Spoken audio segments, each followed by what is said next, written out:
নমস্কাৰ। আজি আমি সকলোৱে চাওঁ আহক আমাৰ পথাৰ। ভাৰত ধান খেতিৰ বাহিৰেও মাহজাতীয় খেতি কৰা হয়। আপোনালোকক দেখুৱাম আজি কলমাহৰ খেতি। সেইকণে হ'ল আমাৰ পথাৰ।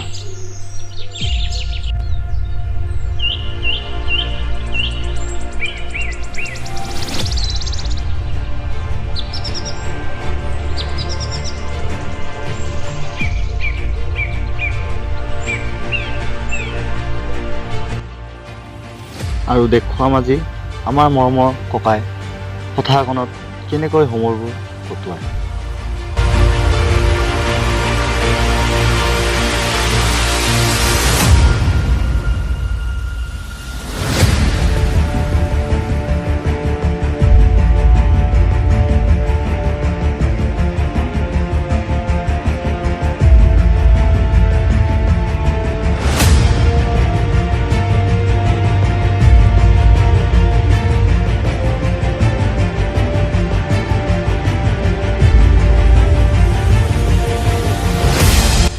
কলা মাহসমূহত ইতিমধ্যে ফুল ফুলিব আৰম্ভ হৈছে।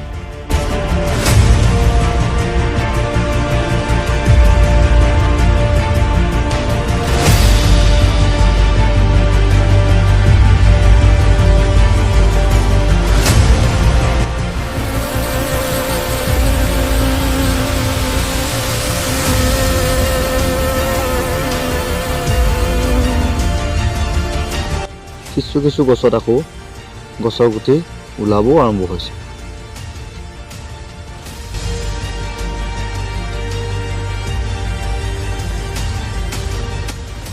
সেইজনে হ'ল আমাৰ মৰমৰ ককা আৰু তেওঁৰ মৰমৰ সেই প্ৰজাঘৰখন।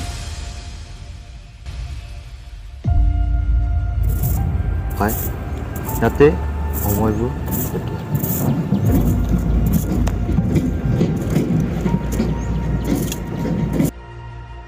হ'ল ককাৰ মাছ ধৰা জালসমূহ।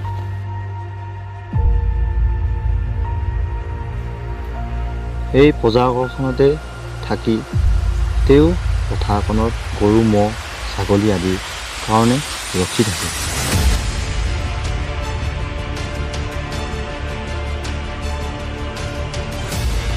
তাৰ পৰা এটা কথা শিকিলোঁ যে মানুহৰ বয়স যিমানেই হওক কাম কৰা কেতিয়াও এৰিব নালাগে।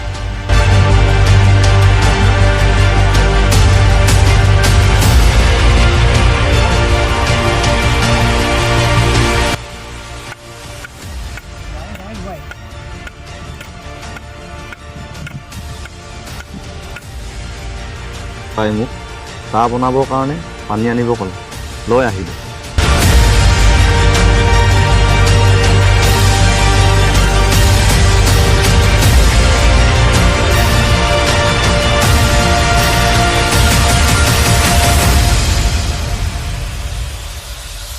ককাই চাহ বনাবৰ কাৰণে জুইকুৰা জ্বলালে।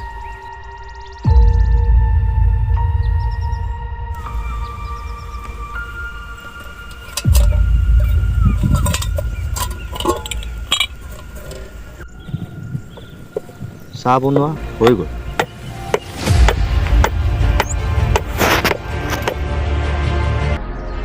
এতিয়া আমি আহোঁ ইণ্টাৰনেটৰ দুনিয়াৰ পৰা এটা বেলেগ দুনিয়া।